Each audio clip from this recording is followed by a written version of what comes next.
مجرم شکیب جلالی۔ یہی رستہ میری منزل کی طرف جاتا ہے، جس کے فٹ پاتھ فقیروں سے اٹے رہتے ہیں۔ خستہ کپڑوں میں یہ لپٹے ہوئے مریل ڈھانچے، یہ بھکاری کے جنہیں دیکھ کے گھن آتی ہے۔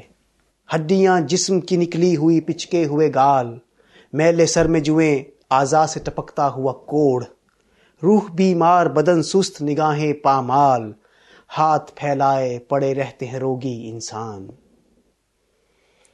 چند بیواؤں کے مدکوک سے پیلے چہرے کچھ ہوسکار نگاہوں میں اتر جاتے ہیں، جن کے افلاس زدہ جسم ڈھلکتے سینے چند سکوں کے عوض شب میں بکا کرتے ہیں۔ شدت فاقہ سے روتے ہوئے ننھے بچے ایک روٹی کے نوالے سے بہل جاتے ہیں، یا سرے شام ہی سو جاتے ہیں بھوکے پیاسے، ماں کی سوکھی ہوئی چھاتی کو دبا کر منہ میں۔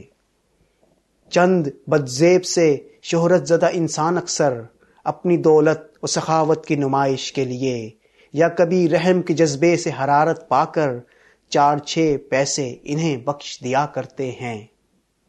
کیا فقط رحم کی حقدار ہیں ننگی روحیں؟ کیوں یہ انسانوں پہ انسان ترس کھاتے ہیں؟ کیوں انہیں دیکھ کے احساس تہی دستی سے اکثر اوقات میں کترا کے نکل جاتا ہوں؟